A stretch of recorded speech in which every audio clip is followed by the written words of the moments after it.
The world was completing its fourth year of the First Global War, a brutal war we now, of course, call World War I.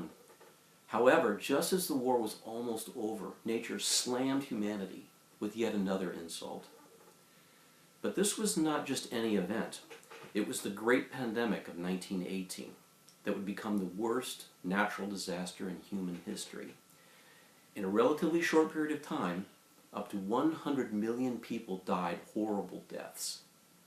And it was due to what we call in the 21st century, the flu. I wanted to write about a time that many in the 21st century have forgotten and shouldn't. I also wanted to correctly depict what the world was like before humanity had a way to combat influenza.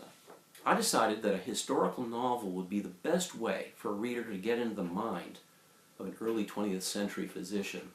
When reading the book, one will find that it's unquestionably a medical story, a story written by a physician, about a physician, who tries to deal with the worst pandemic in history.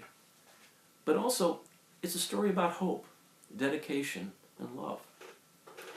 The book is centered on the internist Dr. Edward Noble, his strong and intelligent wife Lillian, who's an epidemiologist, and their 5 children. There's also a number of historical figures in the book. One such figure is Dr. Victor Vaughan, who was the chief of the Army Infectious Disease Section during the war.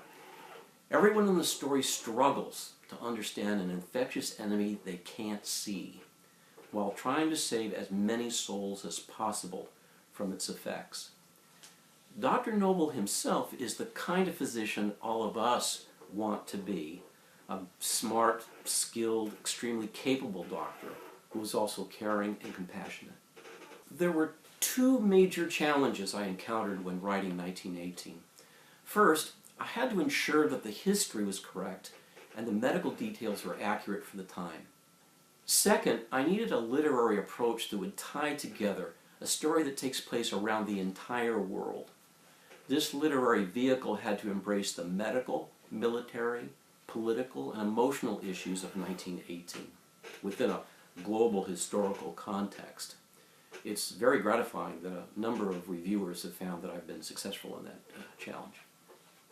We need to support continuing research with infectious diseases whenever we can. At the same time, everyone needs to get an annual flu vaccination to protect themselves and others. An annual flu shot will reduce the chance of clinical illness from the flu in any given year by 70 to 90%.